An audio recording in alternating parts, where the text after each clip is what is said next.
Hello viewer, কেমন আছেন সবাই? আশা করি সবাই ভালো আছেন। অনেক সময় দেখা যায় যখন আপনি মাইক্রোসফট ওয়ার্ডের বা পাওয়ার পয়েন্ট বা এক্সেলের কোনো একটি ফাইল ওপেন করতে যাচ্ছেন, সেই মাইক্রোসফট ওয়ার্ড বা এক্সেল বা পাওয়ার পয়েন্ট ইভেন সেই অ্যাপসটি ওপেন হচ্ছে না।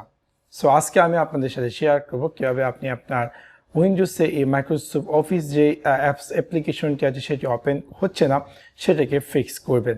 সো আপনাদেরকে সম্পূর্ণ ভিডিওটি দেখার জন্য আমন্ত্রণ জানাচ্ছি। সাবস্ক্রাইব বাটনটিতে ক্লিক করুন এবং পাশে থাকা যে বেল আইকনটি আছে তাতে ক্লিক করুন আমাদের ভিডিও সবার আগে পেতে। চলুন তাহলে দেখে আসি কিভাবে আপনি আপনার কম্পিউটারে যে Microsoft Word, Excel, PowerPoint বা মাইক্রোসফট অফিস সিরিজের যে প্রোডাক্টগুলো আছে সেগুলো যখন আপনি খুলতে যান সেগুলো ওপেন হয় না এবং এরর মেসেজ অ্যাপিয়ার করে। আমি আপনার সাথে শেয়ার করব তিনটি উপায়ের মাধ্যমে কিভাবে আপনি চাইলে এই ইস্যুটি ফিক্স করতে পারেন।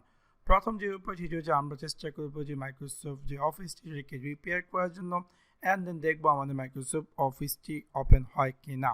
তো সেক্ষেত্রে আমি আমার মাইক্রোসফট অফিস রিপেয়ার করার জন্য আমি কন্ট্রোল প্যানে ক্লিক করবো। ক্লিক করার পর ক্লিক করবো আনইনস্টল প্রোগ্রাম, অ্যান্ড দেন এখানে পেয়ে যাবো আমার কম্পিউটার যত সব সফটওয়্যার ইনস্টল করা আছে সবগুলো সফটওয়্যার।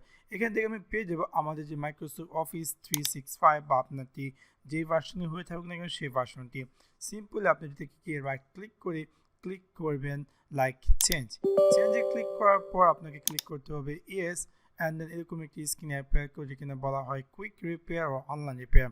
আমি দিয়ে দেবো কুইক রিপেয়ার, অ্যান্ড আমি ক্লিক করবো রিপেয়ার এবং আমাকে আরেকটি ওয়ার্নিং মেসেজ অ্যাপিয়ার করবে, আমি দিয়ে দেবো রিপেয়ার। সো উইথিন কুইক রিপেয়ারের মাধ্যমে আপনি দেখবেন যে আপনার যখন এটা 100% হয়ে যাবে আপনাকে দিবে যে quick repair done, and then আপনি চেষ্টা করুন আপনার মাইক্রোসফটের অফিসে যে প্রোডাক্টগুলো আছে যে কোনো একটি সেটি আদৌ ওপেন হয় কি না।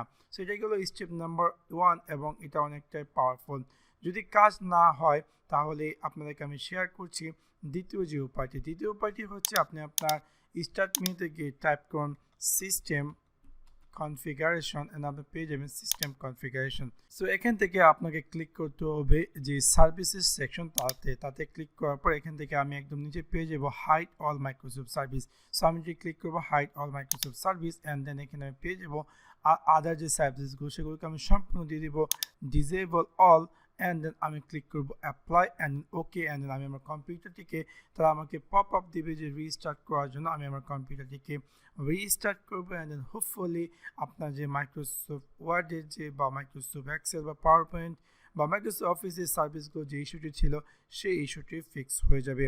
তারপর যে না হয় তৃতীয় এবং লাস্ট যে উপায়টি সেটি হচ্ছে আপনাদের কম্পিউটারে যে ইন্টারনেট কানেকশনটি আছে সেটি আপনি ডিসেবল করবেন। সো সেটি ডিসেবল করার জন্য আপনি চাইলে আপনার দেখতে পাচ্ছেন আমার মাইক্রোসফট রিপেয়ার ডান হয়ে গেছে, জাস্ট আমি ক্লোজ দিলাম যেখানে আমি একটু আগে ওখানে ছিলাম। এনিওয়ে আমি এখন কন্ট্রোল প্যানেলে যাব আমার ইন্টারনেট ডিসেবল করবো। আপনি চাইলে আলটারনেটিভ যে কেবলটি আছে সেটাকে ডিসকানেক্ট আনপ্লাগ করে দিতে পারেন, অ্যান্ড দেন আপনি আপনার কম্পিউটারকে রিস্টার্ট করে দেন আপনি মাইক্রোসফট ওয়ার্ডের যে কোনো একটি সার্ভিস ওপেন করার চেষ্টা করুন, দেখুন সেটা ওপেন হয় কি না। আপনি চাইলে আলটারনেটিভ ডিসেবল করতে পারেন লাইক কন্ট্রোল প্যানেলে গিয়ে আপনার network and internet, network and sharing center, and then এখানে আপনি পেয়ে যাবেন আপনার কানেক্টেড যে নেটওয়ার্কটি। এখান থেকে আপনি সিম্পলি রাইট ক্লিক করুন ডিসেবল এবং দেখতে পারবেন যে আপনার ইন্টারনেট কানেকশনটা ডিসেবল হয়ে যাবে, অ্যান্ড দেন আপনি আপনার কম্পিউটারকে রিস্টার্ট করুন, অ্যান্ড দেন চেষ্টা করুন আপনার মাইক্রোসফট অফিসে যে কোনো একটি সার্ভিস ওপেন করার জন্য, দেখুন সেটা ওপেন হয় কিনা। যদি ওপেন হয়ে যায় hopefully that's okay, and then later আপনি আপনার ইন্টারনেটটি সেম সেকশন থেকে আবার এনেবল করে দিবেন। সো এই সিম্পল ট্রিকটি ফলো করে আমি আশা করি আপনার মাইক্রোসফট অফিসে যে সার্ভিসে যে ইরোরটি ছিল সেই ইরোরটি ফিক্স হয়ে যাবে। সো আশা করি আপনাদের এই ভিডিওটি ভালো লেগেছে, এবং যদি এই ভিডিওটি ভালো লেগে থাকে অবশ্যই লাইক এবং শেয়ার করতে ভুলবেন না। Thanks for watching my video. See you next one. Piece.